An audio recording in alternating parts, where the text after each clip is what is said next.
A Central 3 apresenta o Cinema Nacional em Revista. É o Central Cine Brasil.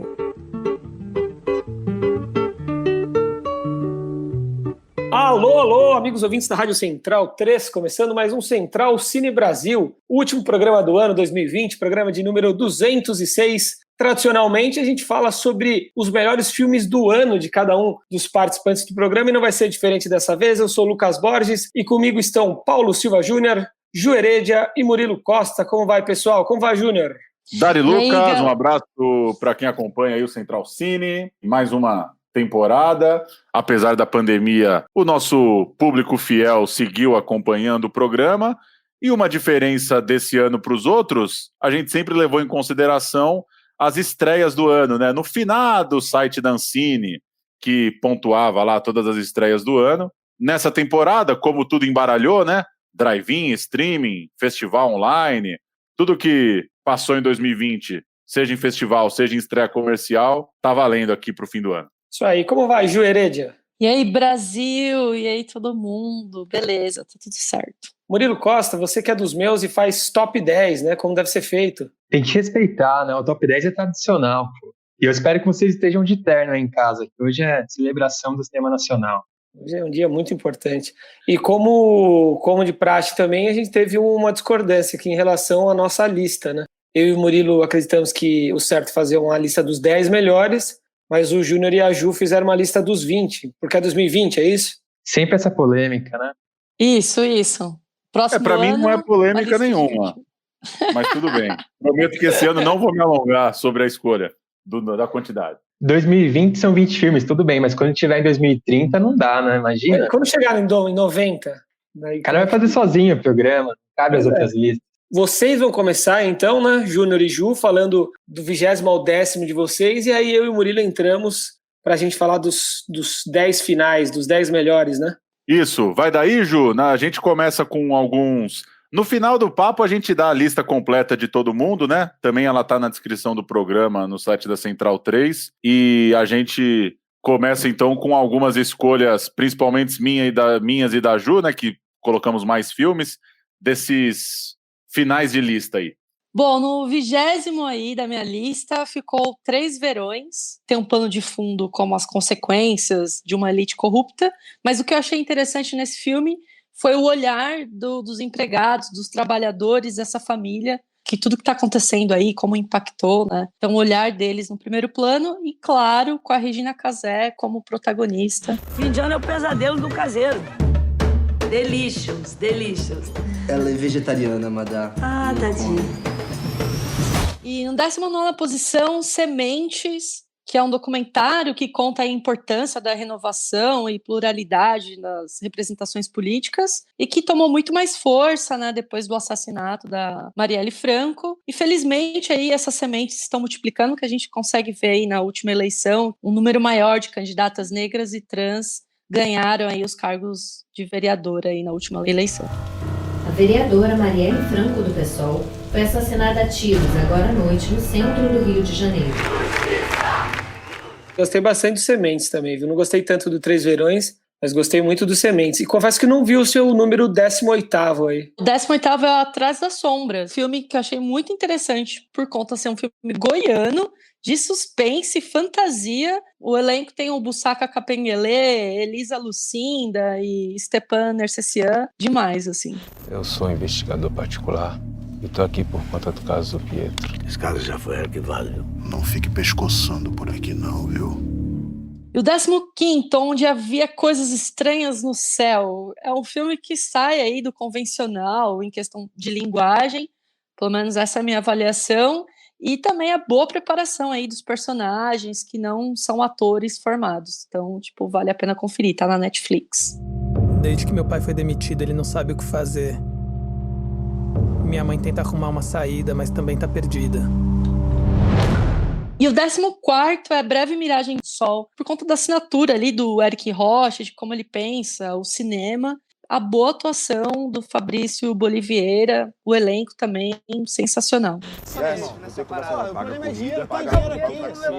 Ô, parceiro, não vai pagar o quê? Parceiro, tá levando a gente. Calma, tô aqui dentro ainda. Bora, desce. Ô, meu irmão, calma, tu não sabe com quem tu tá falando, meu pai. E o 13º, Soldados da Borracha, por conta de toda a sua importância no resgate da história e da memória também, e pela sua bela montagem. Eu achei que a montagem do documentário ficou muito legal. A vitória da guerra depende da borracha.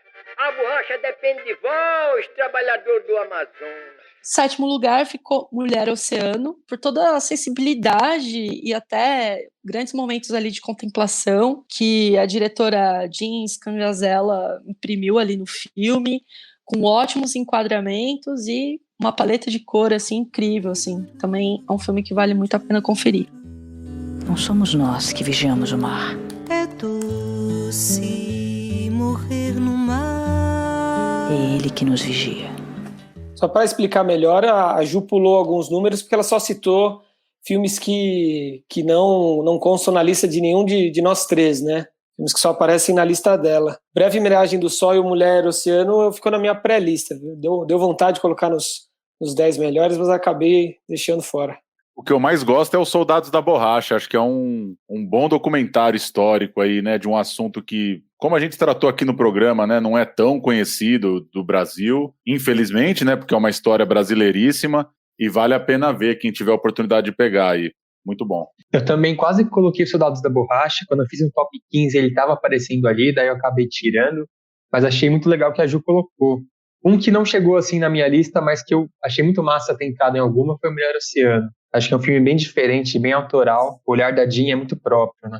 Muito legal. Pois é, os que eu coloquei no top 20 e não aparecem na lista de mais ninguém. Meu 20º colocado foi Piedade, que é o novo filme do Cláudio Assis, sem aquele impacto dos outros filmes do Cláudio Assis, né, de Amarelo Manga, de Baixio das Bestas, de Febre do Rato, principalmente dessa sequência, mas um cinema que eu gosto muito, assim, de trazer a discussão social e, às vezes, geográfica, territorial, no ambiente do Nordeste, mas muito urbano, né? Eu acho que o Cláudio é importante para inaugurar outros olhares para a gente que é aqui do Sudeste sobre o Nordeste, que não são exatamente os olhares romantizados, né? Do sertão, do cangaço e dessa outra vertente de uma cultura produzida no Nordeste, e vale demais pela Fernanda Montenegro também, sempre.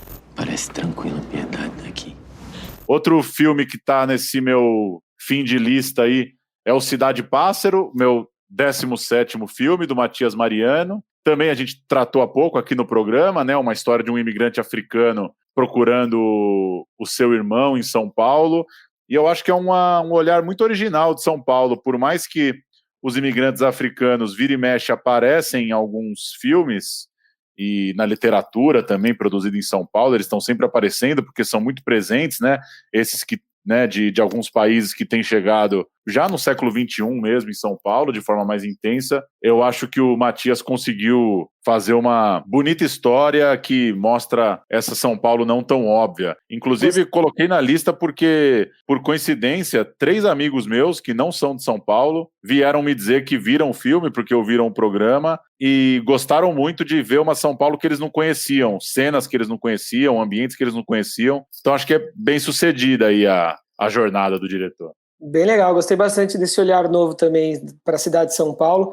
E o Murilo vai falar daqui a pouco, mas interessante que tem um filme na lista dele que é uma espécie de continuação, de viagem à África do Cidade Pássaro, né? Bem bacana também. I'm looking for Ikenna Ibomeze. I can't understand why he just disappeared. Mais 2 que estão na minha lista e na de mais ninguém, Até o Fim, 15º lugar, da Glenda Nicasso e do Ari Rosa, os diretores do ótimo Café com Canela, que é um filme em que 4 irmãs se reencontram num quiosque à beira-mar, lá na Bahia, e elas têm ali uma noitada de boteco mesmo, de cerveja, para rever a vida, para passar limpo algumas coisas. Eu gosto muito do cinema da dupla e eu acho que eles seguem fazendo um cinema muito autoral e muito interessante. Fazer filme não é fazer um mucaca não, Geraldo. Eu tô querendo te dizer que a vida corre, urge, berra e as coisas não são do jeito que você pensa no seu pequeno mundo. E o 13º lugar é o Pão e Gente, um filme que passou por um festival que eu peguei recentemente, filme do Renan Rovida. É uma performance, uma espécie de uma performance urbana que se passa aqui em São Paulo, a partir de um texto do Brecht, o clássico texto A Padaria, e que vai tratando de relações sociais, da vida da classe operária, numa São Paulo de hoje, mas filmada de uma forma que remete, brinca um pouco com uma coisa de um cinema de época, e eu gostei da experiência, assim, coisa bem teatral, bem cara de cinema independente, e eu entrei na onda do filme, assim, recomendo também. Ainda não tá disponível, mas logo pinga aí o Pão e Gente. Café pingado e o pão na chapa do patrão. Bacana. E aí ficaram 2 seus, né, Murilo? Já no top 10, mas que não apareceram na lista de nenhum de nós 3. Isso, é uma coisa legal desse ano é que não teve aqueles filmes tão chamativos quanto ano passado, né? A gente teve Vida Invisível, Bacurau, e acabou rolando algumas certas unanimidades. Então as listas ficaram um pouco com a cara de cada um, eu acho. Isso foi interessante. A minha eu acabei puxando bastante pro documentário. O 10º foi o Ghiuri, que é meio que uma cinebiografia da Claudia Andujar, a fotógrafa, mas na verdade ele foge totalmente dessa questão da cinebiografia. Ele é um filme que retrata ela já bem idosa, pois ela aparece andando em algumas cenas com muita dificuldade, aparece em cadeira de rodas. Então tem essa questão muito delicada que eu gostei bastante de mostrar uma pessoa mais idosa, mas com respeito, sabe? Mostrando um ar de sabedoria. E é uma coisa que não se via muito antes no cinema, né? As pessoas tinham um certo pudor, né? Se você sugerisse fazer uma cinebiografia de uma pessoa bastante velha, até falariam, pô, mas aí pega meio mal, o cara não tá tão bem, vamos usar mais arquivos, sabe? E acho que hoje em dia tá caindo um pouco esse tabu. Teve também o Boa Noite, do Cid Moreira, que também bate um pouco nessa linha, assim, de não ter medo de expor a pessoa na fragilidade física, mas ao mesmo tempo revelar a integridade mental, mostrar que ali a pessoa está idosa, mas está pensando bem ainda, está com conhecimento e sabedoria para passar. E eu gostei muito do começo do filme, 20 minutos ali direto dela falando para a câmera e ela falando em húngaro. Achei muito curioso esse recurso de trazer as recordações da infância dela na Europa no idioma original. Parece que joga a pessoa numa viagem do tempo, né? Só dela tentar puxar o idioma, ela às vezes esquece algumas palavras e ela se vê transportada para aquele momento mesmo, as memórias vêm mais vívidas. E ela ficou muito famosa por ser fotógrafa, né, dos índios Yanomami, mas isso parece até pouco no filme, as fotografias, né? Aparece mais a relação de afeto e cumplicidade dela com os índios, como ela se colocou à disposição, foi viajar para lá e viver lá mesmo, né, junto com outros ativistas, e isso acaba ganhando mais destaque, essa relação afetiva, do que a questão de realmente mostrar as fotografias e traçar a história dela. Achei muito, muito diferente, assim, um filme com olhar original para a obra da Cláudia. Nós entendemos sua fala, português. Que também quer entender nós. Mas entender também na alma. Que é entender a alma, como é que nós somos alma, diferente. Em 8º eu coloquei Entre Nós um Segredo. Como você falou, um filme internacional ali, que vai para a África, vai mais precisamente para Mali, para contar a história de contadores de história. Povo de Gele, que tem uma tradição muito forte de oralidade. As pessoas mais velhas carregam o conhecimento do povo nessa tradição das histórias que eles contam para os mais novos, contam para os mais velhos. De um imigrante, né, do africano que está vivendo no Brasil e requisita, né, reivindica o direito de continuar transmitindo, né, essa herança mesmo longe da África. Né? Isso, a Beatriz Segner, ela dirige junto com o Tomani Koyate, que ele já mora aqui no Brasil, é estabelecido, mas é chamado para o Mali para ouvir uma última história do avô dele que está ali já sentindo que a hora dele está chegando. Então ele precisa passar esse conhecimento para frente, porque o Tomani vai tomar o lugar dele como essa pessoa que carrega todas as histórias e passa ela para as pessoas de acordo com as necessidades. Achei muito interessante assim. Ela tem um olhar de escuta mesmo, de se colocar ali para aprender, muito aberta para registrar o diferente, esses costumes que fogem um pouco dos nossos. É uma viagem bem fascinante, assim, um lugar que a gente não está acostumado a ver na tela e com as tradições bem diferentes das nossas. Muito bacana, mas também gostei bastante. Il y avait un homme, un village, une forêt. Não. Cet homme. Feita essa passagem pelos filmes que aparecem só uma vez, né? Agora a gente fala dos filmes que foram citados pelo menos 2 vezes. Isso, filmes que passaram aí por 2 listas, mas que não são topo de lista, assim, né? Para começar, a gente vai caminhando a conversa até chegar nos queridinhos lá no final. Começar, então, por um filme que tá na minha lista, na do Murilo, A Jangada de Wells, do Firmino Holanda e do Petrus Cariri, filme que resgata a história dos jangadeiros filmados pelo grande diretor Orson Welles nos anos 40 aqui no Brasil, e que, nossa, uma história cabulosa, assim, surreal, não tem nem muito como eu contar em poucas palavras aqui, uma história que vale a pena conhecer, entra numa coisa de memória, de luta social pelo resgate da memória dessas pessoas. Um líder dos jangadeiros acaba morrendo nas filmagens, né, o Jacaré. Enfim, uma história muito, muito impactante, muito impressionante, assim, outra dessas histórias brasileiríssimas que a gente não ouve falar tanto. Claro, Orson Welles esteve no Brasil, isso quem acompanha cinema talvez já até ouviu falar, mas eu achei o documentário, assim, no ponto, fica, né, tem um certo rigor ali para contar a história, só que tem imagens de arquivo impressionantes, então você consegue assistir meio numa vertigem de entrar na onda do que aconteceu naquele momento que já tem aí quase um século, né, uns 80 anos daquela história. E o Orson vem para cá no auge criativo dele, logo depois do Cidadão Kane. Ele, em tese, poderia mandar e desmandar em Hollywood, mas quando ele vem para cá com um orçamento gigante para filmar no Brasil, ele começa a dar tudo errado. E isso acaba destruindo a carreira dele lá fora também. Então é uma coisa muito traumática para ele e também para o Brasil, né? Era para ser uma parceria dos Estados Unidos com o Brasil, uma questão de esforço de guerra, o filme não vai para frente. O Jacaré, que é o líder dos jangadeiros, morre. Mas é muito legal porque ele não conta isso só como uma anedota de cinema, uma coisa trágica que aconteceu aqui no Brasil sobre a ótica de Hollywood, assim. Ele mergulha também na história dos jangadeiros, dá protagonismo pro Jacaré, conta a história dele, quem ele era, como ele organizava os trabalhadores, e também faz o paralelo como esses jangadeiros estão hoje, porque é uma história que não foi muito bem resolvida até hoje, os caras ainda enfrentam muita dificuldade ali no modo de vida deles, então achei muito bom esse link com o atual, né, com o Brasil atual. E também o material de arquivo, como o Júnior falou, é absurdo, assim, as imagens em alta resolução, né? Você vê estourando na tela o Orson Welles na praia, no carnaval, é uma coisa incrível de assistir para quem gosta de cinema e é brasileiro. A jangada tripulada pelos 5 jangadeiros cearenses, que deixou Fortaleza rumando para o Rio em audacioso raid, chega à entrada da Guanabara. E aí temos Fim de Festa, que você, né, Ju, e o Júnior também colocaram entre os top 10 ou top 20, agora não sei. Sim, um filme do Wilton Lacerda, que eu gosto muito do Wilton, assim. E o filme, ele retrata bem essa ressaca que o Brasil viveu, né, e o Wilton consegue usar bem o tempo, né, então o pós-carnaval, né, então o símbolo aí dessa ressaca. Então achei uma boa referência. Bom, hoje a gente não vive mais uma ressaca, depressão mesmo e tal, mas enfim.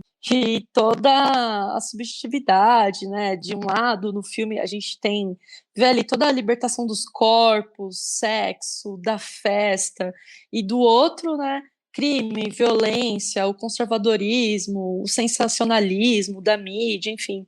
Então, eu gosto muito de Fim de Festa, eu acho que ele retrata bem um clima, assim, né, não só, assim, na questão do Brasil, mas também como os personagens ali lidam com seus problemas e a atuação do Irandir Santos, né, ele sempre incrível, eu sou suspeita de falar que eu sou fã dele, né, que ele vive um policial na história, mas, né, ele sai dessa representação comum que a gente vê de um policial, né, ele é um delegado, né, pois é, ele tem lá as suas questões que ele precisa lidar, mas sai ali, né, da curva, né, logo na primeira cena, contra a sobrinha nua e tal, e depois você vai vendo, pô, ele é um policial, um delegado, enfim, não é uma representação comum, assim, que a gente vê. E fora aqui, saudades, carnaval de Recife. Foi meu 18º também, mas eu gostei do filme, gostei de uma coisa que o Wilton falou pra gente na entrevista aqui no programa, lá no comecinho da quarentena, né, de que o filme tem um pouco esse clima do Brasil de hoje mesmo, né? Apesar da farra e o elenco jovem tá bem, tem uma farra boa ali, né? A libertinagem mesmo do carnaval tá presente, mas tem uma coisa meio baixo astral ali, de um momento da vida que você não sabe direito o que vai fazer, aquela coisa, vai estudar, vai trabalhar, tá meio fudido de grana, não aguenta mais morar com o pai, tem uma coisa meio baixo astral ali da Quarta-feira de Cinzas que eu acho que o filme imprime muito bem. Nem o nosso maior inimigo merece o que aconteceu pra Emma. Só que ela era francesa, o marido brasileiro. Jovens assim, como vocês. Outro filme que apareceu na lista de 2 pessoas aqui é o Casa de Antiguidades, né? Eu e você, né, Júnior, citamos, foi o meu 10º aqui no Top 10. Eu embarquei bastante nesse cenário distópico do João Paulo Miranda Maria, primeiro longa dele, um cenário em que o Sul, com São Paulo incluso, vira um país à parte, um país racista, né? Um país que tenta renegar a herança negra, indígena do Brasil para virar uma nação branca. Eu embarquei bem nesse cenário distópico assustador, né, diante especialmente do cenário que a gente está vivendo hoje no Brasil, e para completar, Antônio Pitanga dando um espetáculo como protagonista do filme. Gostei muito. Você não é daqui não, né? Seja bem-vindo. Eu acho que fazia algum tempo que ele não estava num longa de repercussão de festival e com tanto protagonismo. Eu coloquei, é meu 14º filme da lista, eu coloquei basicamente pelo Antônio Pitanga, assim. Queria ter gostado mais do filme, eu acho que tem uns problemas ali de uma... Não sei, eu acho que a questão racial tá um pouco confusa, assim, eu não sei exatamente onde que o filme quer chegar, sabe? Tem uma coisa curiosa, o diretor disse que nunca imaginou o personagem exatamente como um personagem negro, ao mesmo tempo ele sempre sonhou em convidar o Antônio Pitanga, o que já é uma coisa um pouco contraditória, de certa forma, né? Não dá pra você imaginar que o Antônio Pitanga vai estar no teu filme e não vai trazer toda essa carga, né? De uma questão racial, no mínimo, né? No mínimo, enquanto fundo ali da história, ela vai estar presente, ainda mais nessa história. Então, acho que, enfim, não gostei tanto da forma com que o filme trata esse conflito, assim. Para mim, ficou um pouco desamarrado. Mas eu acho que a atuação do Pitanga é o bastante para dar vontade de assistir o filme, de recomendar o filme. Eu queria ter gostado mais do Casa de Antiguidades também. Acho que a parte técnica me pegou demais, assim, mas a história, não sei, não entrei tanto. Cristóvão, você já está há bastante tempo trabalhando com a gente, né? Você já conhece bem a empresa. Es ist gut zu wissen, dass Sie Teil der Familie Kainz sind. Eu não entendo o que ele diz. O próximo filme está nas listas minha, do Murilo e do Júnior. Na minha, é o 2º melhor. Eu achei um espetáculo, Garoto, documentário que estava no Inédito, o Rafael Veríssimo. É espetacular o trabalho de arquivo, né, do Rafael. Acho que tem o Lucas Nobile, né, tem mais gente envolvida nesse trabalho de arquivo, com depoimentos dos grandes da música brasileira falando sobre esse personagem esquecido da nossa música. É sempre muito surpreendente, arrebatador, assim, quando a gente ouve a história de um artista tão gigantesco que não recebeu o devido reconhecimento em vida, né? O Garoto, ele meio que inventou o violão brasileiro, né? O Yamandu Costa até questiona que o Garoto inventou a bossa nova, porque pro Yamandu, você viu o tamanho desse cara, o Garoto, né? Para ele, Yamandu, o Garoto é mais do que a bossa nova, é algo à parte, né? De tão vanguardista que o cara é. E aí, depoimentos sensacionais de Baden Powell, Carlinhos Lira, Tom Jobim, uma montagem muito bacana também, né? Que imprime de uma forma muito legal essa história. Eu achei um espetáculo, Garoto, por isso coloquei como o meu 2º melhor até. Eu gostei muito do ritmo do filme. Ele tem uma pegada nostálgica que leva a gente para uma viagem sentimental mesmo por outros tempos. A gente passa ali por São Paulo antiga, pelo Rio de Janeiro dos bons tempos, pela história da Rádio Nacional. O Garoto vai para os Estados Unidos com a Carmen Miranda, trabalha em Hollywood. E tudo isso, como você falou, muito bem documentado nos arquivos, né? As imagens são impressionantes. A gente vê também instrumentos antigos, gramofone, vitrolas. Tem os recortes dos diários dele que os filhos guardam até hoje, que é muito legal de ver, né? Tem um carinho muito grande naquilo. Então achei que essa reconstituição de época, dos materiais, dos documentos, passa muita emoção, né? A própria música do Garoto de fundo, ele passa por vários ritmos, trabalha no choro, um pouco na bossa nova. Pra quem gosta de música, é uma puta viagem. O maior talento para música, para instrumentos de cordas na literatura da música brasileira.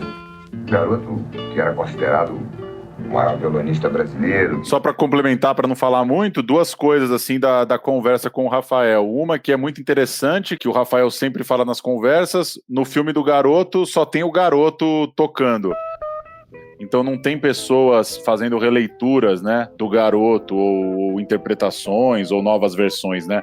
Então quem assistiu o filme vai ver muito o Garoto na performance ali, com o instrumento. E uma segunda coisa que eu acho muito legal é essa relação com o rádio, né? Eles filmaram, tem, né, ali um jogo de cena de colocar uma fita, de aumentar um volume, coisas que às vezes ficam meio piegas, né? Que às vezes cai numa cafonice, assim, num filme que às vezes erra o tom mesmo ali.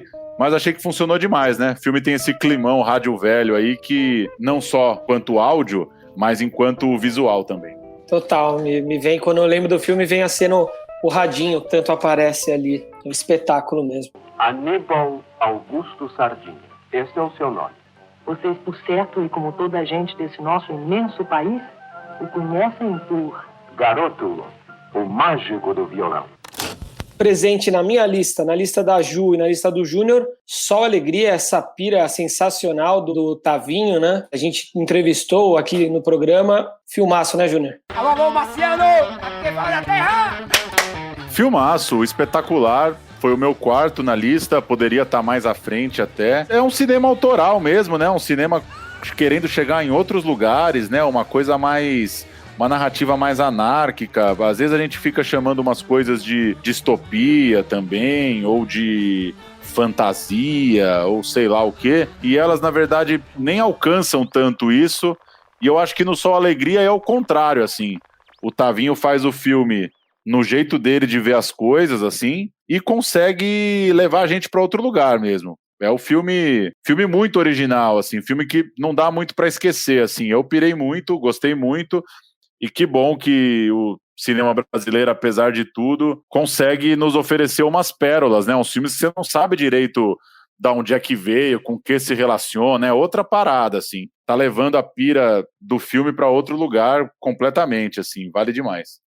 Não, e tem umas cenas icônicas, né? Mas é um filme importante. E assim, ele não poderia ficar de fora dessa minha lista, porque foi um filme que eu fiquei pensando muito, assim, sobre, sei lá, até eu falei no programa, né, falei para ele, inclusive para o diretor, sobre o meu conservadorismo, assim, foi um filme que me incomodou, que eu queria entender mais porque isso me incomodou, foi um filme que eu debati bastante com vocês, inclusive, né, então é um filme, assim, um filme muito importante e ele tá escancarado, mostrando toda a merda que tá acontecendo aqui, tipo, no Brasil e no mundo, enfim.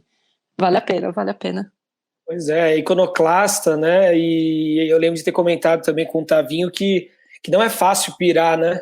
E conseguir criar uma obra consistente mesmo. E acho que ele acertou. Foi meu sexto aqui. Estamos em 2018. Nosso planeta se tornou um lugar impossível de viver. A guerra agora é contra monstros. Vampiros humanos que se proliferam com a guerra, fome, epidemia, miséria. Na lista de 3, Júnior, Murilo e Ju, o Partida, do Caco Schockler, né? O curioso do Partida é que o ponto de partida dele é uma ideia bem boba, quase simplória, que eu confesso que quando eu vi, eu quase fiquei com preguiça de assistir o filme, que é uma trupe de amigos esquerdistas que decide ir para o Uruguai e encontrar o Mujica. Pensei, putz, o que pode sair de bom desse filme, né? O pessoal ali no ônibus, enfiado, conversando de política. Mas eles subvertem isso muito durante o caminho, né? Eles se mostram como artistas mesmo. Todo mundo ali é ator, é atriz, roteirista, fotógrafo. E eles se colocam dessa forma no filme. Pessoas autorais que se incomodam com o banal. Que quando eles percebem que o filme está ficando parado, eles decidem elaborar coisas, criar cenas, criar dinâmicas, provocar os acontecimentos mesmo, não só esperar as coisas espontâneas. E chega um ponto que você nem sabe mais o que é brincadeira, o que é verdade, o que é ficção. As coisas começam a se cruzar de uma maneira muito interessante, assim. Tem até sessões de psicanálise no meio do filme. Então, esse jogo de brincar com as informações, com a verdade, com a mentira, com o documentário, dá uma graça muito boa pro filme. E ainda tem o imponderável, né? E no documentário, quando aparece, muda tudo. E esse filme tem esse imponderável em alguns momentos muito importantes que acabam levando para outros patamares. É um grupo brasileiro. Que lindo. Pra encontrar com o Mujica. Ok, vamos ver o que acontece então. O filme é interessante num lance que, enfim, acho ótimo que os artistas sejam de esquerda, sejam engajados e estejam incomodados, né? O filme está um pouco ali num contexto de eleição do Bolsonaro, ao mesmo tempo que patético, né? Ele se assume meio tonto mesmo, né? Que uma classe média paulista vai dar um rolê de ônibus? Por que isso vai mudar nas coisas, né? É um pouco idiota, assim, a premissa, né? A vontade de... E não no sentido ruim, não estamos aqui falando de militância exatamente, não estamos falando de movimento social, não estamos falando de uma ação transformadora, estamos falando de uma turma de amigos que quer ir lá meio que pagar um pau pro Mujica, assim. E eu acho que o filme imprime isso, assim. O filme tem ele é singelo bastante para entender que aquilo é meio patético ao mesmo tempo, assim. Mas eu curti a viagem, eu achei que eles mandaram bem, principalmente porque a galera se portou bem, assim, na frente da câmera, né? Os diálogos rolam, as discussões rolam. Eu achei que foi um filme gostoso de ver, assim. Eu tive a mesma sensação do Murilo, né? Quando comecei a assistir o filme, começou a me dar um pouco de preguiça, assim, no início, assim, né? Pensando, puta, mano, de novo, eu não aguento mais esse debate, sabe? Porque é cansativo, é exaustivo, né? Mas aí, aos poucos, o filme vai se mostrando para que veio, né? E o que fez ele entrar na minha lista, ele também não tá ali muito nos tops ali dos primeiros, né? Ele tá no 16º, mas o que ele fez entrar é porque a forma da linguagem mesmo, como o documentário se apresenta, né? Porque aos poucos vai se despindo o que é tudo aquilo e quem são esses personagens, se é personagem, se não é, o que tá nos diálogos, o que está implícito ali. Então, foi um bom documentário, eu gostei. Parece que vai ser essa besteira, assim, de pessoas 2 horas no ônibus falando de Bolsonaro e de Lula, mas começa a embalar, né, com as dinâmicas que eles criam. Eu concordo com vocês que é um filme com uma premissa besta, mas que acabou dando certo, né? A ideia da excursão ali e os personagens que se confundem, né, entre verdadeiros e ficcionais, eu acho que deu muito certo mesmo. Você faz uma leitura, né, do que é um empresário, do que é um cara rico. Eu não queria gritar com você. Eu só queria que você estudasse um pouco para perceber qual é o seu lugar. Agora a gente passando aqui para os filmes que aparecem mais na parte de cima, para a maioria dos integrantes do programa, Pacarrete pintou na lista da Ju e do Júnior, né, Ju? Pacarrete ficou em 5º na minha lista, o do diretor Alain de Botton, né, primeiro longa dele, e, poxa, essa personagem, né, que é a Pacarrete, né, uma personagem, assim, excêntrica, que existiu na vida real mesmo, mas que toda a cidade tem uma pessoa, assim, uma pessoa parecida, sabe? E eu achei que o diretor, ele mandou muito bem transformar todas as suas memórias de infância, né, que ele tinha sobre a Pacarrete em ficção. Ficou assim, o filme ele passeia ali pelo cômico, pelo trágico.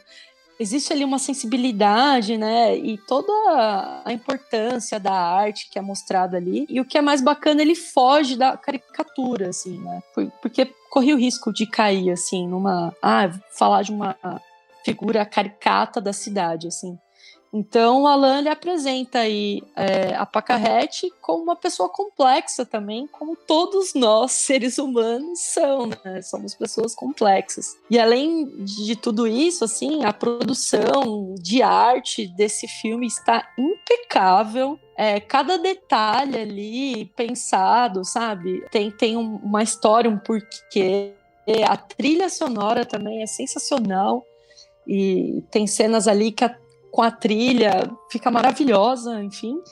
E, obviamente, né, a atuação impecável ali da Marcela Cartacho interpretando a Pacarrete. Eu não imagino uma outra atriz interpretando a Pacarrete. É um ótimo filme, um filme muito bonito E aí que tá a beleza do cinema, saca? Da gente conhecer essas histórias, poder, sabe, visualizar ali, assim. Filme muito bonito, né, em termos de locação, arte, filme imprime muito bem na tela ali, e a Marcélia inventa, né, um jeito ali de fazer a personagem, né, com os trejeitos, na fala, na forma de se comportar. Sim. E o filme tem um tom meio de fábula também, que eu acho que deu muito certo, né, porque apesar de ser uma história muito local pro diretor, pro Alain, é um filme meio universal de uma artista de cidade pequena, que apesar dela ter conquistado uma certa admiração, dela ter a trajetória dela, ela tem que o tempo inteiro se reafirmar, né? Ela tem que ir contra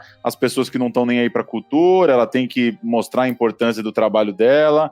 Então, uma história que, no fim das contas, é muito universal, assim, né? Trabalhar com cultura é meio isso, né? A pessoa não vai ficar sentada lá na casa dela colhendo os louros só das apresentações que ela fez no passado. E é isso, a Pacarrete é uma senhora, né? Não é nenhuma jovem, que está querendo manter sua chama acesa ali, né? Seu trabalho vivo e seu legado vivo. História bem legal e a personagem que a Marcélia cria ali junto com o diretor é muito particular, né? Não dá muito... Não sei se todo mundo vai gostar exatamente do tom, mas não dá para esquecer, assim, é muito marcante. Bonjour, Miguel!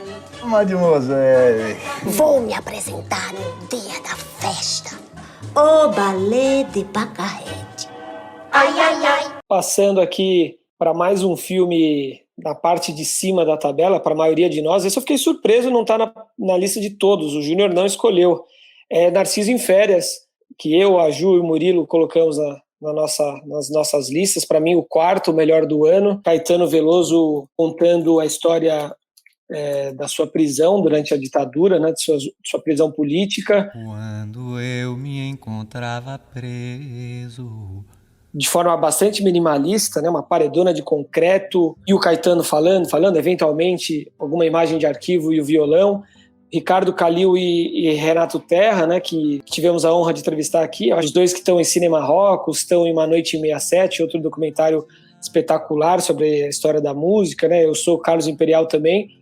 Eu gostei muito, o filme saiu acho que na Globoplay na época, né? Teve um barulho bem grande, enfim, Caetano envolvido, me marcou bastante, foi muito impactante, aquela 1 hora e pouco de filme que você não pisca praticamente, né, Murilo? Eu gostei muito da coragem do recorte e da ousadia da aposta na simplicidade, porque fazer um filme sobre uma figura do tamanho do Caetano, imagina você ter acesso ao Caetano e não cair na tentação de ficar falando mais coisas, puxar outros assuntos, usar mais músicas, ouvir outras pessoas, falar com o Gil também, visitar os lugares onde se passou e só focar nele falando num fundo neutro, de pronto parece uma coisa meio simples assim, mas é uma aposta muito difícil de se fazer no cinema, né?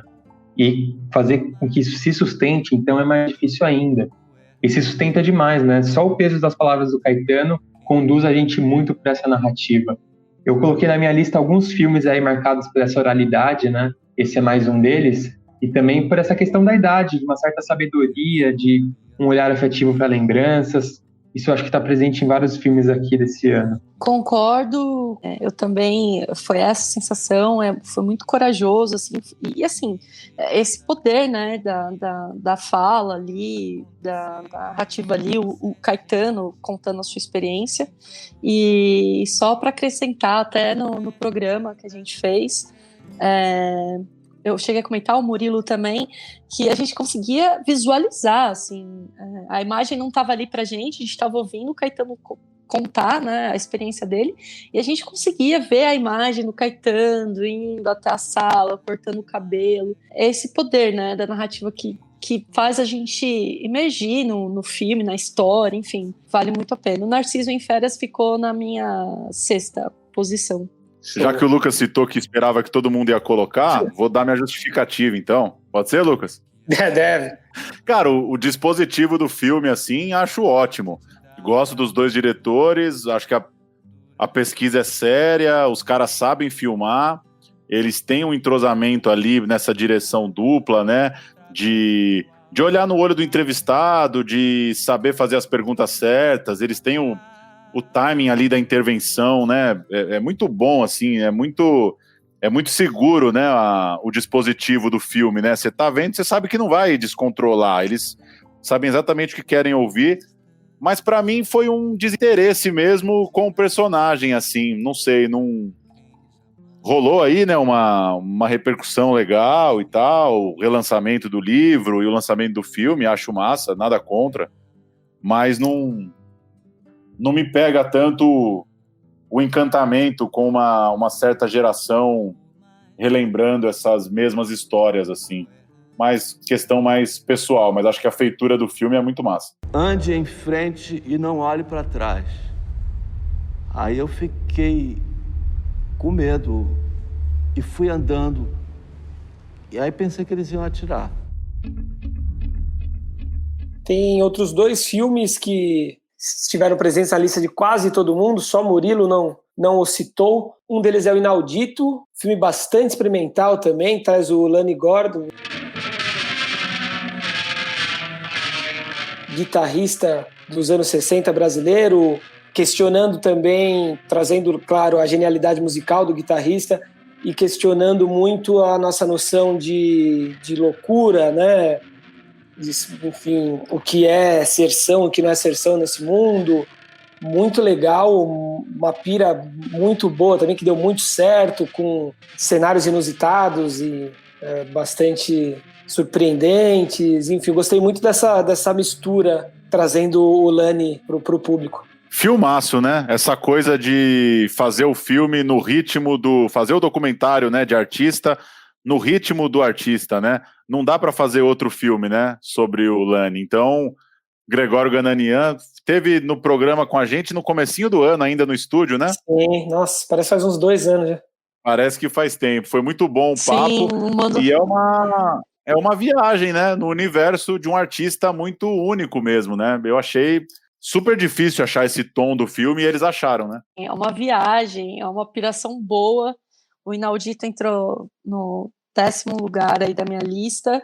E só acrescentar que eu achei os enquadramentos e como que o diretor usou a câmera, né, para contar a história, né, do artista, eu achei muito, muito criativo, assim, muito inventivo. Então, é um documentário sobre uma personalidade que eu não conhecia.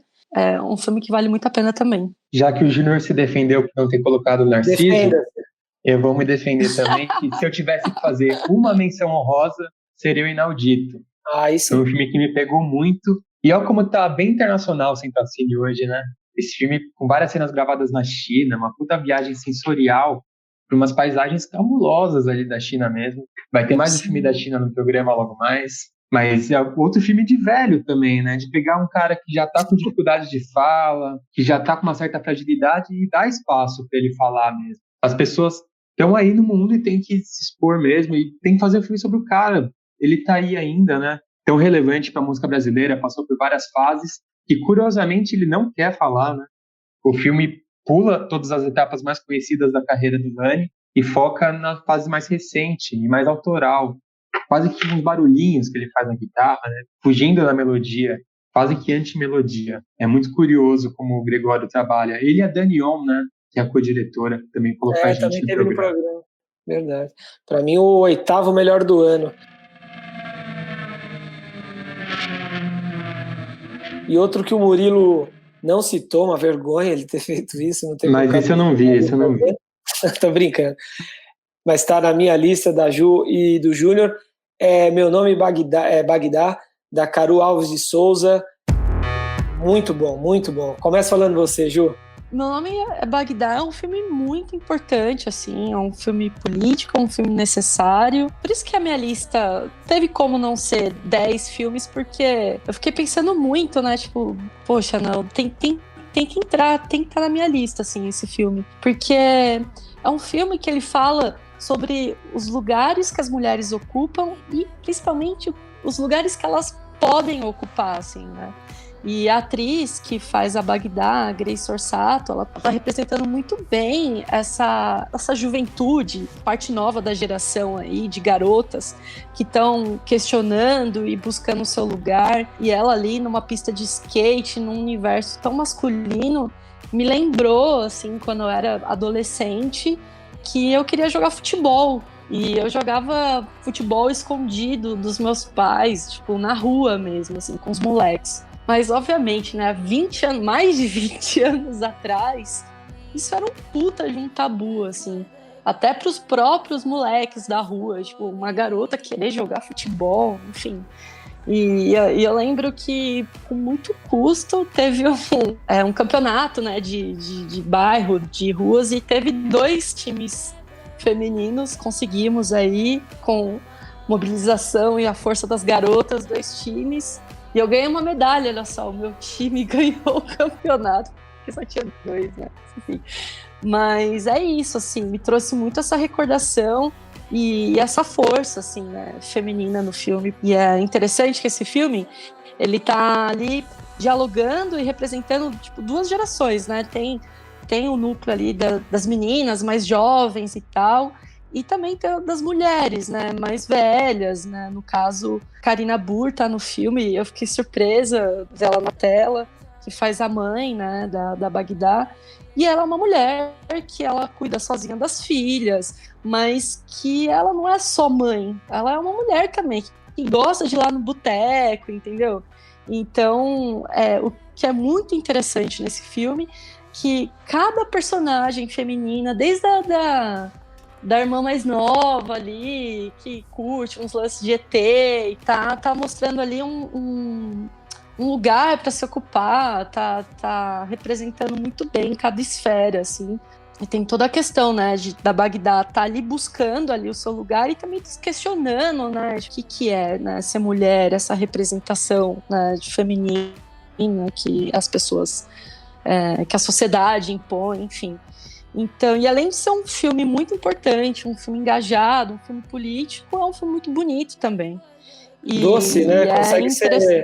Consegue ser um filme Sim. leve, de certa forma, e divertido, ao mesmo tempo que traz imagens fortes, né? Questões pesadas. Né? A menininha que você citou, acho que é Helena Luz, né? Bia, o nome da personagem. Uma graça, a Karina Burr bem demais, a Bagdá, a Grace Orsato, muito legal. Nossa, e tem o lance das performances, né? Que acontecem ao longo da narrativa, que trazem um ritmo bem bacana, né? Sensacional. Não à toa foi premiado em Berlim, né? Ganhou um prêmio, acho que... Sim. Prêmio de filmes jovens, né, em Berlim. E uma coisa que é importante ressaltar aqui, todas as cabeças de equipe na produção são de mulheres. É muito, muito importante. Pô, filmaço demais, cara. Adorei o filme. Tem essa coisa de filme independente, assim, né, americano. Essa coisa meio de filme pequeno, assim, filme de turma, muito bom. Poucos núcleos, poucas locações, mas muita coisa acontecendo. Eu fiquei feliz também porque eu não tinha gostado muito do longa anterior da Carol Alves de Souza, que é o de menor. Ele trazia também um conflito social ali, uma questão delicada, mas eu acho que ele era um pouco mais esquemático, assim, um pouco didático demais ali. E o Meu Nome é Bagdá já é muito mais maduro, né? É as minas tocando terror na pista de skate, é a mulherada botando os caras pra correr no boteco, o filme anda assim, né? Filme paulistano, sem cartão postal, puta, muito bom, cara. Freguesia do Ó, né? Da Freguesia do Ó, né? A Bagdá e sua família. Sim. Achei que o elenco tá muito bem. O conflito principal, que é o lugar dela no mundo ali, o respeito, enquanto uma menina no meio do skate e tal, querendo se afirmar do jeito que ela é. Eu acho que ele tá presente em muitas sutilezas, assim, né? Tem a coisa da roupa, tem a coisa da relação dela no boteco, a relação dela na pista, o jeito que ela vai para uma festa. Puta, achei filmaço, assim, gostei muito. Foi meu 7º do ano e muito feliz, assim, de que, à primeira vista, o filme é vendido com tantos rótulos, né? E eu achei que ele não é um filme panfletário, assim, ele é um filme de muita ação, isso é bom. Tá no meu quinto lugar. E só pra... É isso, né, que você falou, ela tá tentando se afirmar porque ela é uma jovem, e quando somos jovens, né, ali, né, tipo, na adolescência e tal, a gente tá buscando ali, né, o que a gente é, sabe? Homem tem 4 defeitos. Uma cabeça que não pensa, 2 peitos que não amamentam, 2 bolas que não rodam e um passarinho que não voa. Chispa. Eu não terminei de tomar aqui, não.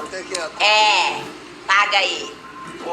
Dá lá, Bagdá, dá a conta pra ele. Agora a gente vai, Júnior, para preferidos, filmes que estão entre os top 10 de alguns de nós aqui. São filmes que só aparecem uma vez, né? Na lista de só um. Isso, uns queridinhos aí que só apareceram em uma lista.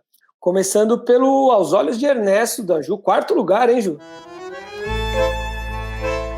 Pois é, queridinho mesmo. Um filme dirigido aí para Ana Luísa, um filme dirigido pela Ana Luísa Azevedo. Ela assina também o roteiro junto com o Jorge Furtado. Poxa, eu gostei muito, porque eu achei a história muito boa, muito bem contada, uma puta sacada ali, falando, né, de gerações, né, diferentes ali se encontrando. E é um filme que me emocionou muito, assim. Fora que toda a produção de arte também, esse é um outro filme incrível, incrível. E, gente, o roteiro, sabe? As cartas que o Ernesto, né, tá se correspondendo com uma amiga, uma velha amiga. Tem o alívio cômico do vizinho. Então, assim, foi um filme que eu transitei, assim, bastante, sabe? Que eu dei risada, que me emocionou, assim. Então, realmente, ele foi um queridinho, ele tá no 4º lugar. O Ernesto tá aí? ¿Podría leer una carta para mí? Todos los días abro la caja de correos en busca de tus cartas. Vai por mim, na boa, é crush. Os seus inéditos são Cabeça de Negro e Porfírio do Amaral, né, Júnior? Pois é, 2 filmes que eu não sei se vocês assistiram. O Cabeça de Negro passou no Olhar de Cinema, meu 8º lugar. Filme do Del Cardoso.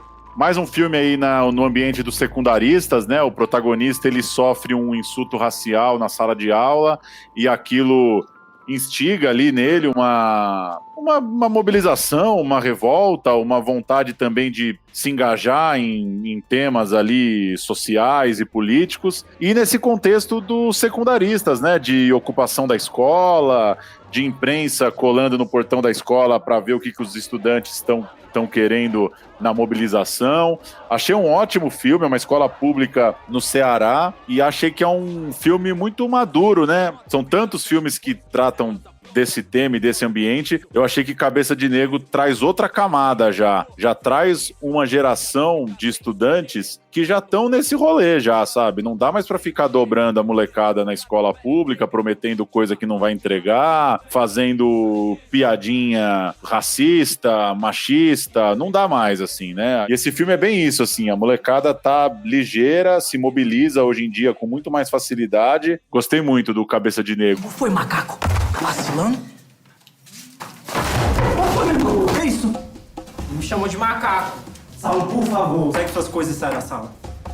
E o Porfírio do Amaral é meu 9º lugar. Porfírio do Amaral, A Verdade sobre o Samba, filme do Caio Rubens, que é um filme que não dá pra falar muito, porque o que for falar do filme já abre o jogo já. O filme já é um spoiler gigante. Mas basicamente é a história de um compositor que não deixou registro, você não acha o nome no Google, tem um programa de TV que nunca foi ao ar, não tem menção em encarte nenhum. E o diretor vai vasculhar a história do Porfírio do Amaral, vai entrevistar, por exemplo, o Chico Buarque para falar de quando conheceu o Porfírio, coisa do tipo. Vai dar vida para esse personagem, vai, de certa forma, inventar uma história da música que não é conhecida por ninguém aí. Filmaço, eu acho que é um filme que precisa, para quem curte documentário aí, para quem curte pensar nos limites disso tudo, precisa ser visto. Muito bom, Porfírio do Amaral. E não dá para falar muito mesmo, eu queria que vocês tivessem visto também, porque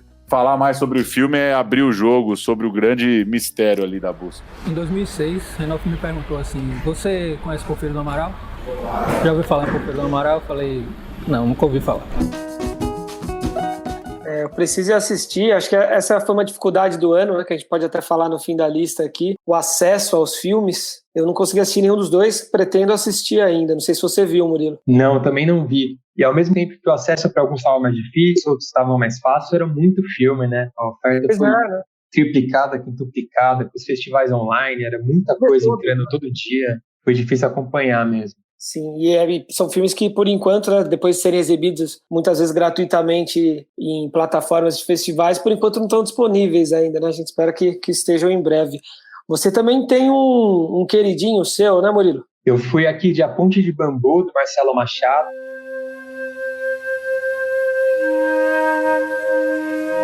Passou pelo festival É Tudo Verdade, e o filme é uma viagem pela história da China contemporânea, mas ele parte de um núcleo familiar e acompanha essa família que viveu por décadas ali na China. O filme passa por vários momentos bem importantes do país, desde a Revolução Cultural do Mao até os protestos da Praça da Paz Celestial, mas sempre pelo viés dessa família, que é uma galera que vai para lá para trabalhar na revolução mesmo, trabalhar junto ao governo, trabalhar na implantação da Revolução Cultural, do comunismo. Então ele também fala sobre a utopia e as contradições práticas disso, né? O jornalista, que é o retratado principal, vai trabalhar na imprensa estatal, e quando tem esses protestos da Praça da Paz, ele é censurado, os textos que ele quer fazer são vetados, e acaba rolando um problema grave com o governo chinês. Então é muito interessante esse convívio com o diferente e a conciliação entre as culturas brasileiras e de outros gringos também que estavam ali participando da Revolução e que moravam juntos, como eles lidavam com o modo de vida chinês, tentavam se adaptar por um lado. O Jaime, por exemplo, o jornalista, quando ele chega lá, eles ficam num hotel de luxo, com piscina, e ele tem um salário de funcionário público bem alto, que ele pede para ser cortado pela metade, porque ele disse que ele não seria comunista se ele não sentisse um pouco na pele o modo de vida dos chineses. Então é um retrato bem afetivo desse período e uma tentativa de compreender o país, a China, para além dos estereótipos, dessa questão da ditadura, do controle, porque a família é bem ligada à China até hoje e se posiciona a favor mesmo do governo, né? Tem muito carinho pelo país. E o próprio Marcelo Machado, ele também é casado com uma chinesa, é amigo dessa família há muito tempo. Então tem um tom bem pessoal e afetivo mesmo, tudo que eles contam. Os chineses aderiram à Revolução Cultural imediatamente, todos eles, inclusive o seu Jaime. E eu não consegui aceitar esse negócio, era um horror. Bacana, interessante a presença dos filmes brasileiros e internacionais, né, nas listas. Por fim, restam aqui 4 filmes para a gente falar a respeito, quase todos nas cabeças aqui, né, das nossas listas. O primeiro deles é A Febre, da Maya Darin, provavelmente o filme brasileiro mais premiado de 2020, né? Para mim, não tá tão lá em cima, 9º lugar, mas eu acho que para vocês 3 ele tá mais ali entre os 3 melhores do ano, né? Eu coloquei em primeiro, então posso falar? Quem colocou em primeiro tem prioridade. Eu acho que esse universo indígena já estava pintando em vários filmes, mas com um recorte bem realista, quase documental, meio antropológico até. E o A Febre leva isso para um nível diferente, para um cinema de uma ficção com muito toque de gênero mesmo, com a fotografia caprichada, um esmero técnico, ritmo, tem uma trilha sonora marcante, uma mixagem muito forte, e traz todos os dilemas indígenas, a questão do trabalho, né, de se adaptar à sociedade moderna, ter que ganhar dinheiro, o choque de realidade do cara pegando ônibus, o preconceito que ele sofre no trabalho, e ao mesmo tempo tem o conflito geracional de que a filha dele está estudando, quer mudar para a cidade, buscar novos horizontes. Então tem todos esses conflitos que já estão em alguns outros filmes indígenas, mas com essa cara um pouco mais de cinema de gênero, cinema de festival, um pouco mais, sei lá, um pouco mais caprichado esteticamente. Júnior, suas impressões? A Febre foi meu terceiro colocado, eu acho que seria o filme que eu teria escolhido para representar o Brasil no Oscar, nessa combinação entre a história, a carreira de festivais e a capacidade de convencimento enquanto um filme internacional, né? Um filme muito entre aspas, porque eu acho que o filme não é isso, mas um filme para gringo ver, digamos. Acho que é um baita filme da Maya Darin, filme fazendo a lista aqui nos últimos dias, lembrando do filme, assim, amadureceu muito bem, assim, na memória. Tem essa coisa de não tratar a relação aldeia-cidade naquela dualidade que já passou, né? A discussão no cinema, ela já pode andar para frente, em todas as artes, né? Ela já está andando para frente. E acho que ela já anda para frente, né? o protagonista, eu não acho que ele é necessariamente uma pessoa sem lugar. Ele já está há muitos anos trabalhando em Manaus. Ele já é uma pessoa da cidade também. Não é uma pessoa que acabou de chegar por lá. Tanto que a filha dele já é alguém que cresce na cidade, né? Que é alguém que está indo fazer faculdade em Brasília, uma coisa super urbana, né? Migrando de Manaus para Brasília para estudar numa universidade.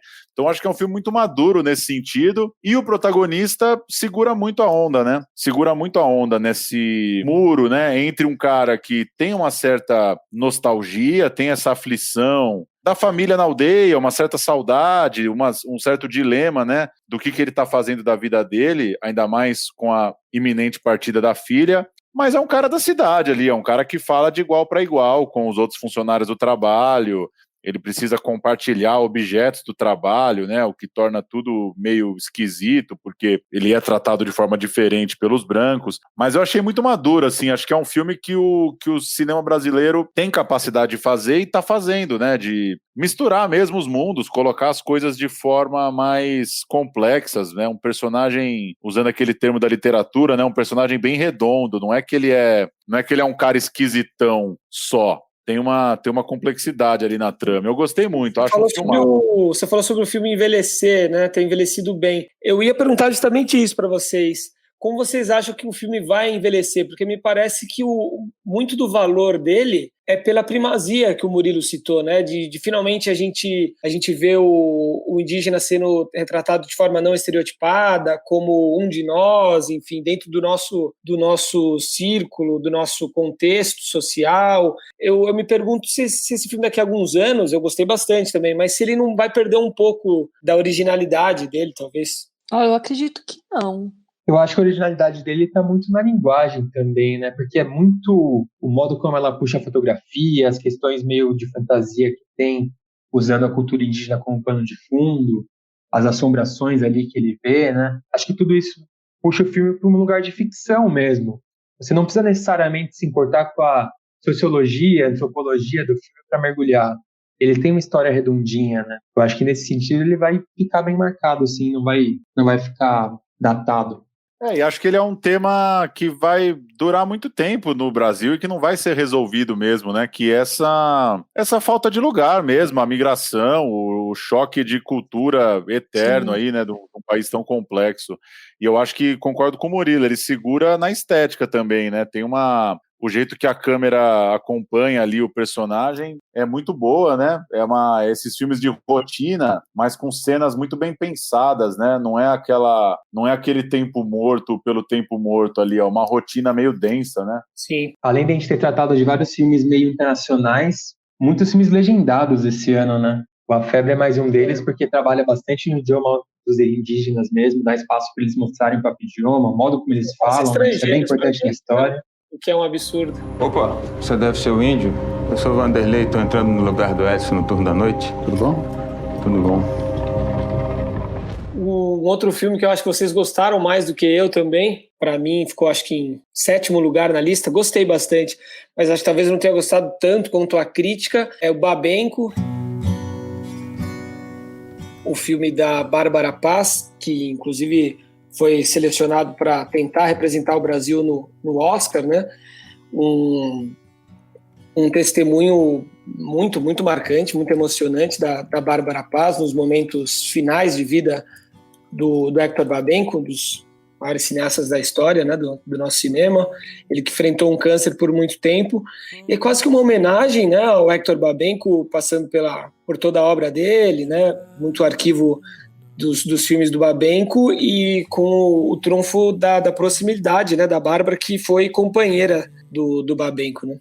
Exato. O filme ele tem uma linguagem autoral, mas ao mesmo tempo ele não foge do que ele precisa mostrar. Assim. Ele sabe usar em alguns lugares, mas quando ele precisa mostrar uma cena, digamos que óbvia, mostrar as principais cenas do Babenco, ele não quer inventar. Ele mostra as cenas principais mesmo, só que ao mesmo tempo tem uma escolha bem ousada da Bárbara Paz, que é até rara em filme que usa arquivo, que ela dá um tratamento estético nas imagens dos filmes. Deixa todos preto e branco, né, para combinar com a identidade do filme como um todo. E isso pode parecer até meio difícil de engolir, assim, para quem é mais purista, mas eu acho que acabou calhando um encaixe perfeito, assim, deu uma unidade pro filme mesmo. E o Babenco, ele falava que ele sonhava sempre em PB, mas que ele nunca tinha tido coragem de filmar em PB.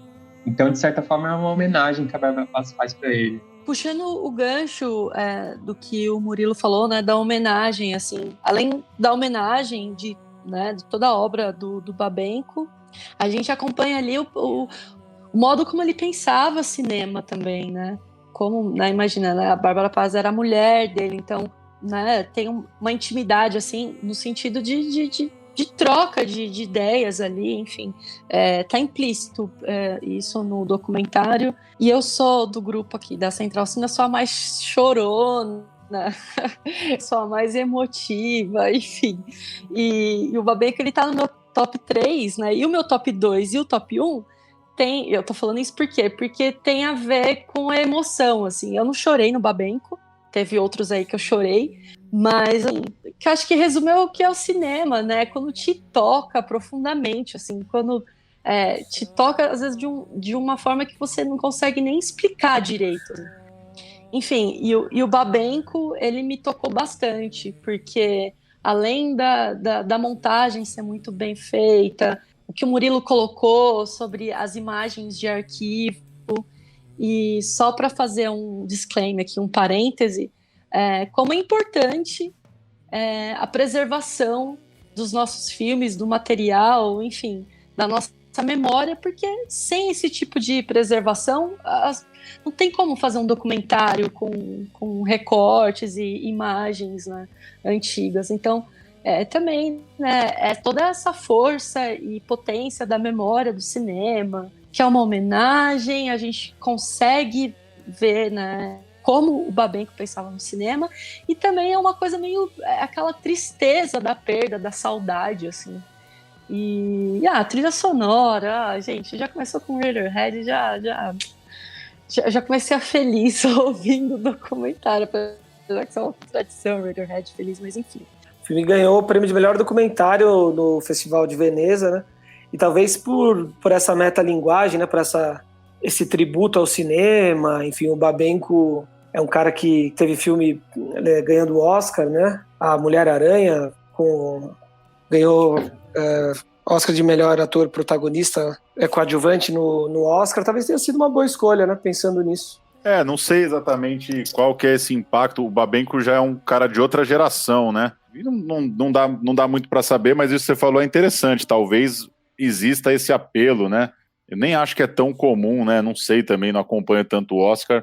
Documentários que tratam de cinema ou de cineastas terem tanto espaço assim. Mas enfim, só para complementar, vocês já falaram bastante do filme, só duas coisas rápidas aqui que eu anotei enquanto vocês falavam.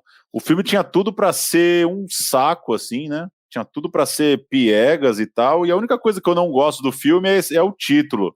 Acho horrível esse Alguém Precisa Ouvir o Coração e Dizer Parou. Estraga Sério? Muita coisa do filme. Nossa, que genial. Não sei, eu acho que essa é uma cafonice que não tem a ver com a postura da Bárbara, assim, no filme. Eu acho meio uma coisa poética, meio cafona, assim. Não acho que o filme é tanto homenagem, assim, como vocês falaram.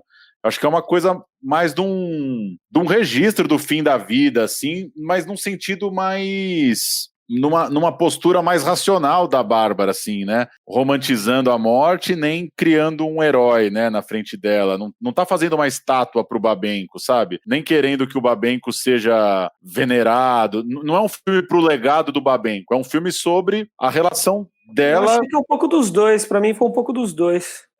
Pra mim pegou mais nisso, assim, óbvio que o cara é um artista. Pra mim também. E tá tudo acontecendo ali com ele, os filmes dele e tal.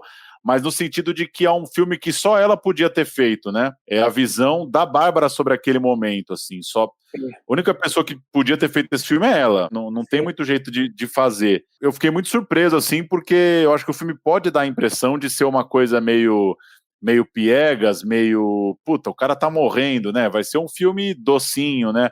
Mas não, assim, é uma relação muito madura, assim, com a morte mesmo, com a passagem da vida, com a despedida, assim. A postura da Bárbara, assim, eu acho que é louvável, assim. Ela fez um filmão, apesar de toda a carga emocional que estava envolvida. E a segunda coisa, rapidinho, que eu tinha marcado aqui enquanto vocês falavam, que é isso um pouco do que o Murilo falou do arquivo também, que é essa coisa muito boa de documentário, assim, íntimo, que é uma certa imperfeição, né? Porque às vezes você vai assistir um documentário sobre um cineasta, sei lá, uma coisa mais tradicional, e tem um rigor tão grande assim com a obra do cara, que fica uma coisa muito bem definida, assim, muito domesticada, né? E o do Babenca a coisa é um pouco mais atropelada, né? As cenas dos filmes vão aparecendo, e cenas um pouco mais antigas, e o cara já tá no hospital, e volta para outro filme mais antigo, enfim, tem uma sujeira ali do documentário, uma imperfeição ali, que são muito legais, assim, e que é muito da mão de quem fez mesmo, assim, conseguiu fazer um filme que tem uma textura muito massa mesmo, muito interessante. Não sei o que vinha primeiro, ser o filmar ou estar vivo. Próximo, faltam 3 só pra gente citar aqui, tá no top 3 de todos vocês, né? 7 anos em maio, o filme média-metragem, né, do Afonso Shoa. 2007 foi confundido com traficante. A polícia me pegou na porta de casa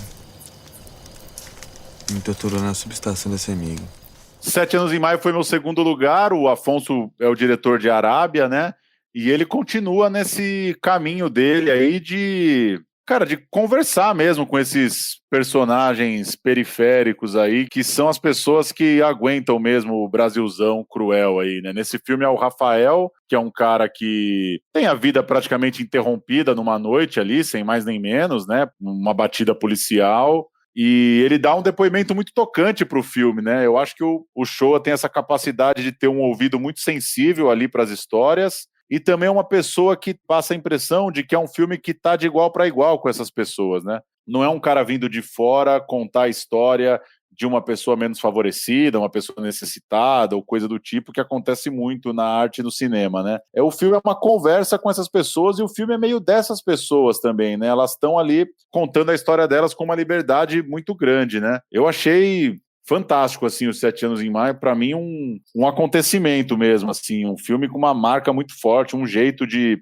pensar o cinema, assim, muito moderno, muito arrojado, um dos filmes do ano, aí coloquei no segundo lugar. Nossa, sim, para mim também é um filme que me impactou, assim, voltando, né, de novo, o poder da narrativa, né, porque se a gente for falar a premissa, né, dos 7 anos em maio, que é o Rafael, que conta todas as experiências dele, né, com a prisão, com a polícia, pode até parecer, assim, mais do mesmo, no sentido que não, beleza, a gente já ouviu tantas histórias e já viu tantos filmes de violência policial, enfim, mas o primor, assim, para mim, desse filme, né, são as sutilezas e a simplicidade, basicamente, né, que tá ali no filme.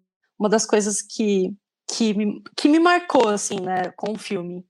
Ele tá lá contando, né, a sua história e ao mesmo tempo, né, no comecinho, você não sabe se é uma mistura de ficção com documentário, e ele vai falando essa história, vai contando essa história sem interrupção, e aí vem toda a ambientação, que é à noite, né, é escuro, tem a fogueira iluminando o rosto do personagem, e ele vai contando essa história para alguém ali, e esse ouvinte ele vai se revelando aos poucos para a gente. Também, né, é outro ponto que eu acho importante, né, do sentir e estar ali também. Eu me senti ali também, ouvindo aquela história, sentada naquele lugar.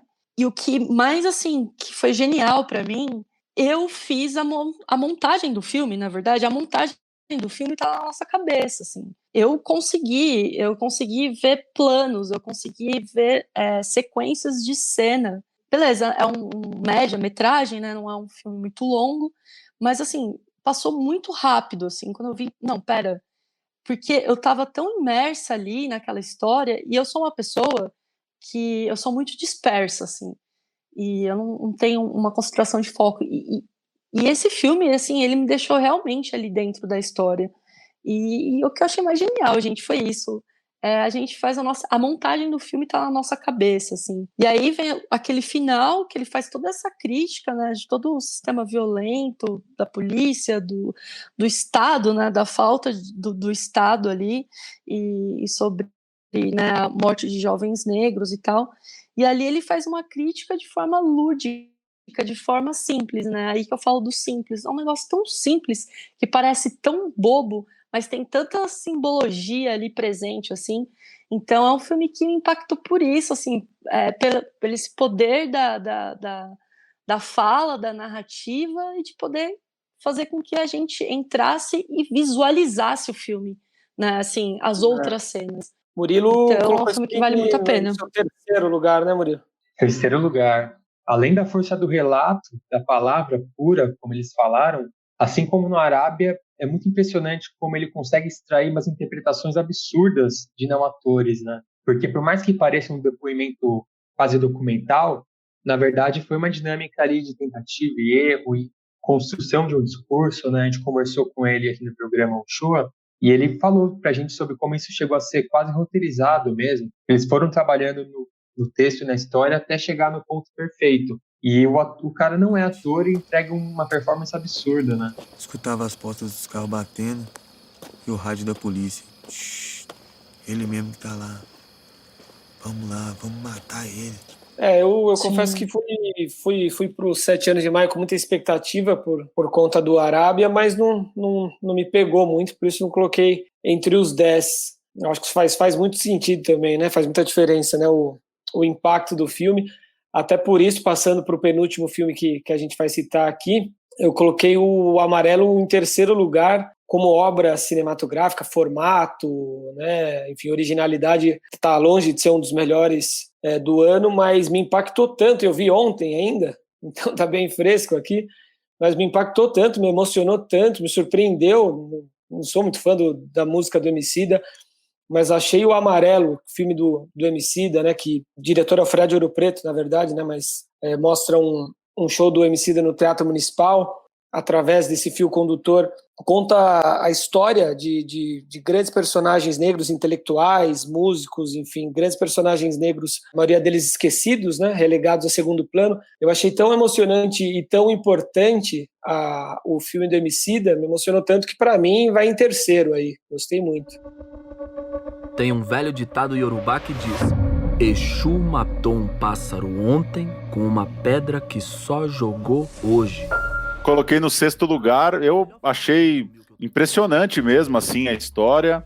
Acho que entrega como obra audiovisual mesmo, assim, porque pode ser que pelo nome, né, tem o nome do disco e por ser um músico em atividade e tal, pode levar a entender que é um documentário sobre os bastidores do show ou da feitura do disco, mas não é isso, né? E eu acho que tem uma coisa ali do didatismo, da explicação, essa coisa meio Ilha das Flores, assim, do documentário explicativo, né? De você ir expondo imagens e contando a história de forma bem linear ali, bem didática e fácil de compreender, que é muito difícil de fazer também, né? Às vezes parece algo mais simples, né? Algo mais rotineiro na televisão, mas eu acho que o texto é muito bom.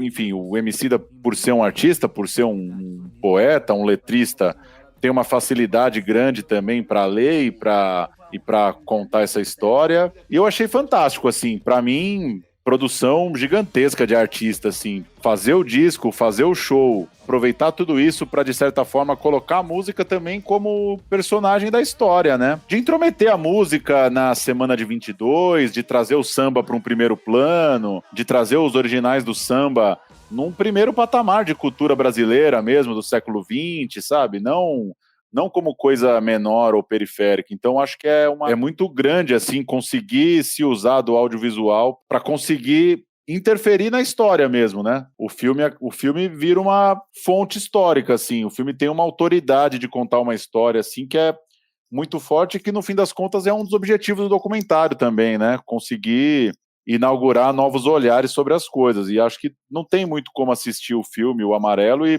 não deslocar o olhar para algumas coisas que a gente já está tão viciado, já estão tão automatizadas na história do Brasil. Nossa, eu me sinto muito contemplada pela fala de vocês. Um documentário super importante, está entre os meus top 10. Como o próprio nome diz, né, é para ontem, assim, é urgente. E é importante que as pessoas vejam, e que bom que está na Netflix também, porque de mais fácil acesso, sabe? Enfim, é um documentário muito, muito importante. É ótimo mesmo, recomendo até que assistam lendo uma matéria que está na Galileu aqui, que conta a história dos, né, mais a fundo, enfim, a história das 7 personalidades negras que são retratadas no documentário. É um documento histórico, de fato. Eu não sinto que eu vim, eu sinto que eu voltei. E que, de alguma forma, meus sonhos e minhas lutas começaram muito tempo antes da minha chegada. O movimento negro continuará lutando. Murilo não viu o Amarelo e eu acho que ele não viu também esse filme que vai encerrar a lista dos melhores do ano e que é o melhor para o Júnior, o melhor para mim e o melhor para a Ju. Eu acho que se o Murilo tivesse visto, seria o melhor para ele também. Esse eu não tenho desculpa, eu vi sim. Depois eu falo a minha opinião. Olha só, achei que você não tinha visto. É o Sertania, do Geraldo Sarno. Com minha mãe estarei. Uma obra-prima, eu achei, pelo menos. Queria ouvir o relato de vocês também. Puta, Sertânia, filmaço absurdo, cara. Eu fiquei muito impactado nesse ano merda aqui. A gente assiste tanto filme brasileiro, vai acompanhando os lançamentos e existem alguns dramas sociais que vão sendo contados mais ou menos da mesma forma. E aí, de repente, chega um filme que é, cara, um cara à beira da morte, divagando, e uma história contada de uma forma, uma memória mais difusa. Tem uma coisa meio Guimarães Rosa aí, né, de uma memória inventada ali do personagem, né?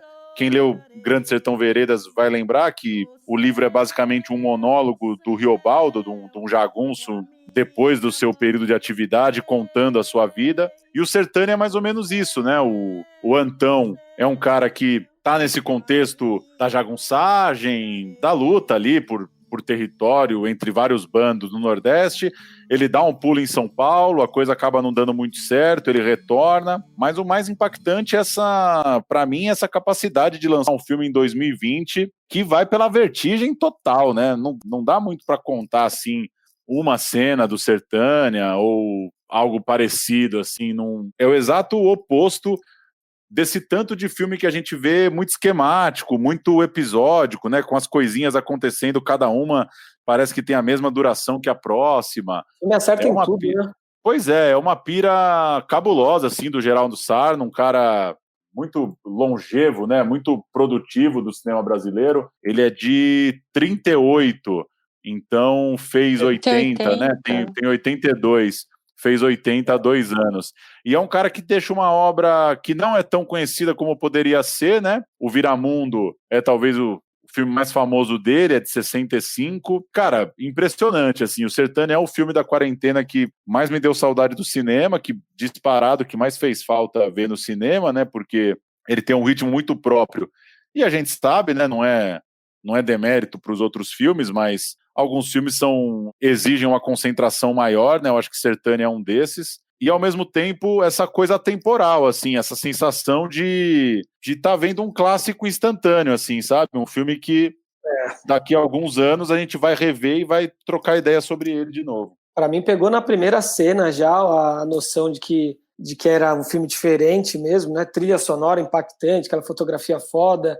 E parece que o Geraldo acerta em tudo mesmo, né? No ritmo do filme, na forma como ele conta a história é marcante, elenco foda, e muito legal ver um cara de mais de 80 anos encerrando, né, a carreira com uma obra desse tamanho, um cara que dedicou a vida, né, a contar a história do Nordeste, dos retirantes, Viramundo é isso, né?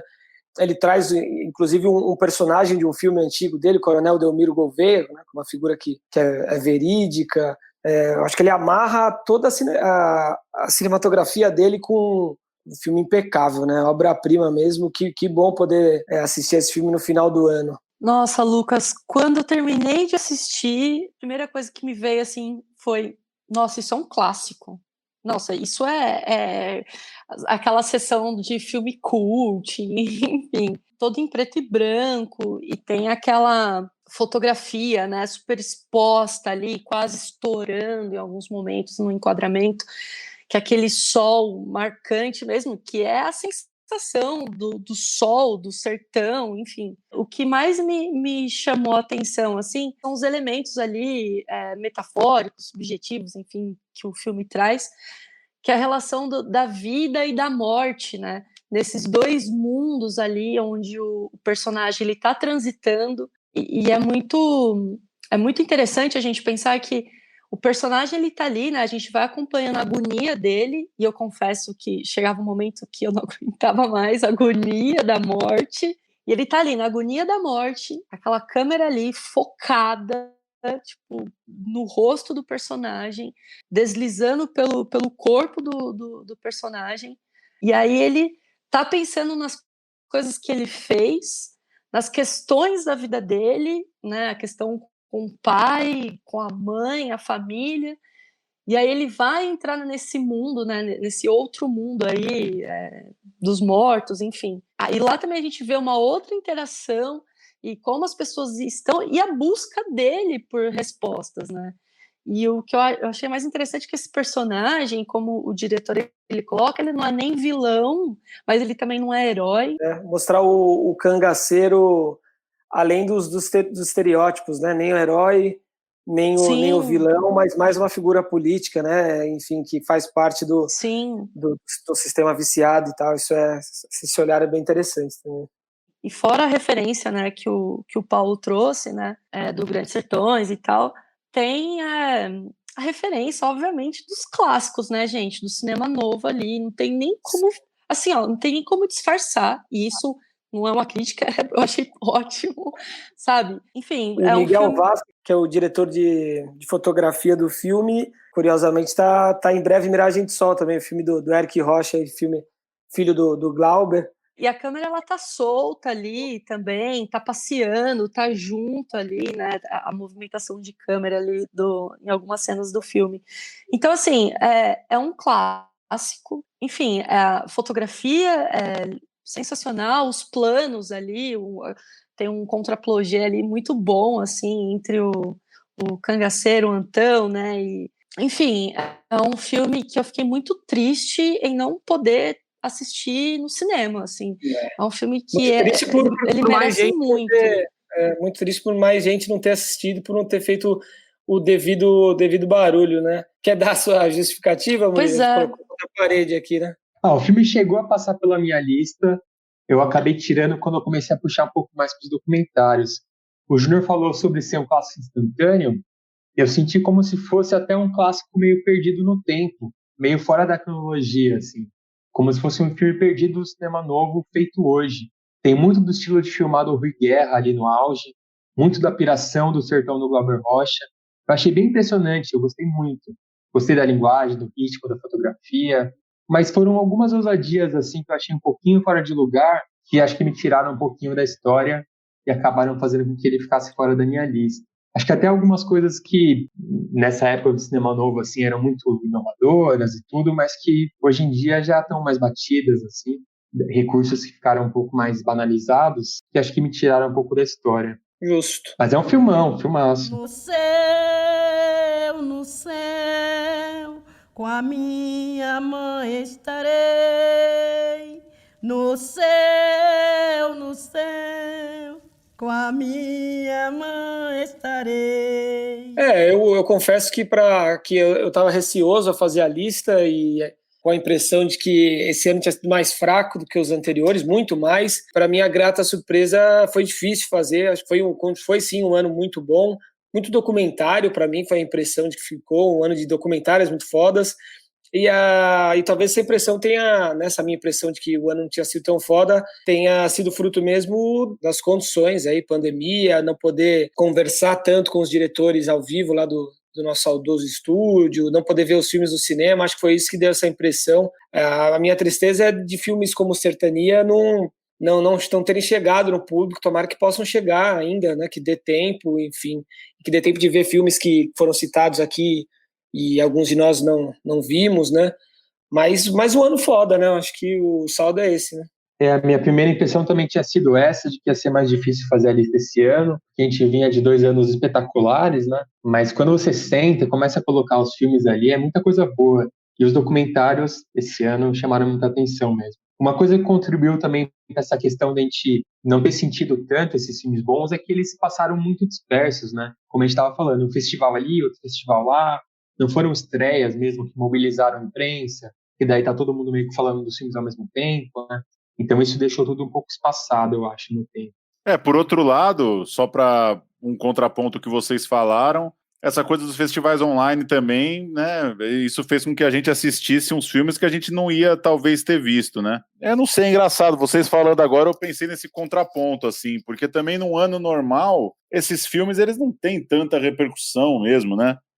Sim. E eu acho que a diferença é mais a nossa relação mesmo, né? Primeiro que cansa, né? Ficar vendo o filme em casa, assim, perde a experiência do cinema, perde a memória, principalmente, né? Sim. Vamos ser sinceros, é muito filme que você coloca e dorme no meio, muito filme que você coloca, só que você tá meio atolado ali ainda do trabalho, né? Tem uma dificuldade, assim, de marcar. Tanto que o Babenco, para mim, foi legal também, porque eu assisti na mostra do ano passado, e foi uma das sessões mais legais que eu tive, assim, nos últimos tempos, assim, sessão lotadaça no reserva, aquela coisa, fila gigantesca, ansiedade para assistir, diretor apresentando filme. Isso marca também, né? Eu lembro que eu saí de lá falando, caralho, vi um filme grande aqui, sabe? E em casa a relação é outra. Mas acho que no fim das contas, se não tem esses filmes que a gente tem uma impressão que extrapola um pouco, como o Bacurau, por exemplo, que a gente tem essa impressão que viralizou e tal, mas Bacurau não fez 1 milhão também no cinema, né? Não é que, no fim das contas, não chegue mais gente pela televisão, pela repercussão, depois vir em streaming, mas o lançamento também ele não é muito grande, ele tem essa dificuldade, né? Acho que, no fim das contas, tem muito filme com cara de filme médio, assim, que é bom nesse ano. Talvez seja mais o impacto do cinema mesmo. Tomara que dê tempo de assistir esses filmes no cinema ainda. Enfim, não sei como as coisas vão acontecer ano que vem, né? Uma coisa dos festivais é que a gente, com eles online, a gente acaba vendo mais coisa, é verdade. A gente vê filmes que a gente não teria visto, talvez. Eu, por exemplo, nunca vi tanta coisa da Tudo Verdade. Foi o ano que eu acompanhei mais de perto. Só que, ao mesmo tempo, essa sensação de acessibilidade, de parecer que está tão na mão, gera uma certa frustração pelo que a gente não tem tempo de ver, né? Às vezes você vê 2 filmões em um festival, mas você vê uns 5 que você queria ter visto e não viu, daí você fica meio frustrado. Da internet mesmo, né? Da informação da internet em geral, né? Exato, é aquele fear of missing out que falam, né? É tanta coisa que você quer ver tudo e vê um negócio e gosta, mas sente pelo que você não viu. É isso. Suas considerações finais, Ju? Eu vi bastante coisa, eu fiquei muito feliz fazendo essa lista, porque eu achei que eu não tinha visto quase nada. E aí você vai olhar lá no começo do ano, até agora, eu falei, caramba, eu vi bastante filmes, assim. E essa relação, assim, que eu tô tendo com essa experiência do streaming. Vi mais filme, dá essa sensação de ser mais acessível, mas, nossa, foi bem difícil assistir alguns filmes mesmo, em casa, no computador, distrações, enfim. Espero que possamos voltar ao cinema e no Cine Sesc e depois tomar uma breja na Augusta, sabe? Acho que é esse combo todo que o cinema traz, assim, né? De encontrar os amigos e, enfim, e de discutir o filme na mesa do bar, assim. Então, espero que voltemos logo para isso também.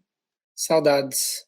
Vou passar minha lista aqui, cada um passa a sua, top 10 e top 20 para Ju e Júnior. Eu fiquei, então, com Casa de Antiguidades em 10º lugar, A Febre em 9º, Inaudito 8º, Babenco 7º, Só Alegria 6º, Meu Nome é Bagdá 5º, Narciso em Férias 4º, Amarelo 3º, Garoto em 2º, e em 1º lugar Sertânia. E vocês? Vai lá, Murilo. Eu coloquei em 10º Ghiuri, em 9º Garoto, 8º Entre Nós um Segredo, 7º A Jangada de Wells, 6º A Ponte de Bambu, 5º Narciso em Férias, 4º A Partida, 3º 7 Anos em Maio, 2º Babenco e 1º A Febre. Ju. E vamos de lista, gente. 20º, Três Verões, 19º Sementes, 18º Atrás da Sombra, 17º Sol Alegria, 16º Partida, 15º Onde Havia Coisas Estranhas no Céu, 14º Breve Miragem do Sol, 13º Soldados da Borracha, 12º Meu Nome é Bagdá, 11º A Febre, e aí top 10, começando com Inaudito, 9º Amarelo, 8º Fim de Festa, 7º Mulher Oceano, 6º Narciso em Férias, 5º Pacarrete, 4º Aos Olhos de Ernesto, 3 Babenco, 2 7 Anos em Maio, 1º Bacurau, brincadeira, 1º Sertania. Que é Sertânia, né? A gente tá Pô, Sertânia, você não entende o que vocês ficam falando, pô. Tem um acento, que dificuldade, cacete. É que a gente não ouve falar do filme e às vezes não ouve, eu falei 50 vezes aqui Sertânia, pô, ver se vocês se tocavam. Eu só falei a primeira errada. Caramba, falou várias erradas, falou pelo menos 4 erradas. Depois reclama que as pessoas não assistem os filmes, não falam nem o nome direito, porra. Tá sem acento. Acento é besteira. Na minha lista tá com acento, Mas tá com você acento. escreveu aqui. É um purista. Um purista. Um purista. Vou falar todos os nomes do outro. Meu 20º é Piedade. Francês, né? Bom, o top 20, 20º Piedade, 19º Inaudito, 18º Fim de Festa, 17º Cidade Pássaro, 16º A Jangada de Wells, 15º Até o Fim, 14º Casa de Antiguidades, 13º Pão e Gente, 12º Partida, 11º Garoto, 10º Pacarrete, 9º Porfírio do Amaral, 8º Cabeça de Negro, 7º Meu Nome é Bagdá, 6º Amarelo, 5º Babenco, 4º Sol Alegria, e o top 3, o pódio, 3º lugar A Febre, Maia Darim, 2º lugar 7 Anos em Maio, do Afonso Shoa, 1º lugar Sertânia, Geraldo Sarno. Massa. Mais um belo ano de cinema brasileiro, mas acho que foi o ano mais difícil, né, para nós. Tá desde 2016 que a gente está fazendo, é isso, né? Central Cine? Mas acho que o próximo ano promete ser mais difícil. Enfim, um governo... Acabou o dinheiro, acabou o cinema, crise econômica, caça às bruxas... E pandemia ainda continuando, né? Continua, a cultura perseguida. Legal, vai ser um grande ano 2020. Vai ser bom. Mas, enfim, que o cinema sobrevive aos trancos e barrancos. 2020 pode ter sido muito bom ainda por conta de resquícios das políticas anteriores, né? Mas vamos torcer para 2021 ser foda e que a gente possa ver os filmes no cinema, pelo menos. Sempre dá para piorar, ao mesmo tempo, quando tá tão ruim, às vezes melhora um pouquinho também, né? Então, sim. Fico com uma expectativa dúbia. É isso. No céu, com a minha mãe estarei. No céu, com a minha mãe estarei.